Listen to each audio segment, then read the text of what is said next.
100 წლის წინ, 1921 წლის 19 თებერვალს 19 წლის გოგონა პირველი ეროვნული გმირი ქალი საბჭოთა რუსეთის ჯარებთან ბრძოლაში თბილისის მისადგომებთან დაიღუპა.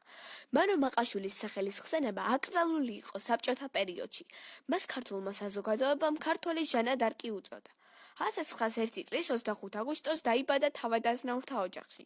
მამა კოტე მაყაშვილი პოეტი და საქართველოს მწერალთა კავშირის ერთ-ერთი დამაარსებელი. დედა თამარ გაბაშვილი კი მწერალი ეკატერინა გაბაშვილის შვილი.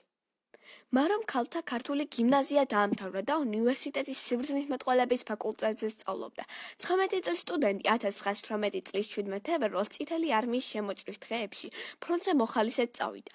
წითელ ჯვარში მოწყალების დად ჩაეწერა და კოჯრისაკენ მიმავალ სანიტრულ რაზმს შეუერთდა. ყოველთვის ჯეროდა ახალგაზრდა სამშობლოს სიყვარულით გულანთებულ მარო მაყაშვილს, რომ სახელოვნად გაიმარჯვებდნენ ქართველები ოკუპანტებზე. სამწუხაროდ მარო ყუმბარის ნამსხვრევით სასიკვდილოდ დაიჭრა კეფაში. რუსეთის მე-11 არმიის წინააღმდეგ ბრძოლაში გმირულად დაღუპული მარო მაყაშვილი ქართველ იუნკერებთან ერთად ყოფილი სამხედრო ტაძრის ეზოშია დაკრძალული.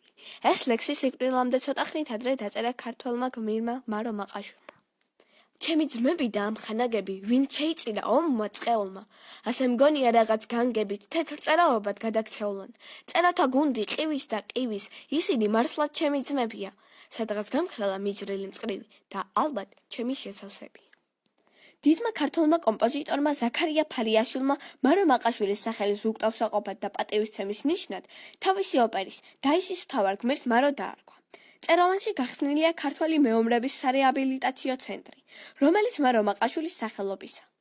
მარო მაყაშვილი ერთადერთი ქართველი ქალია, რომელიც ეროვნული გმირის სახელს ატარებს.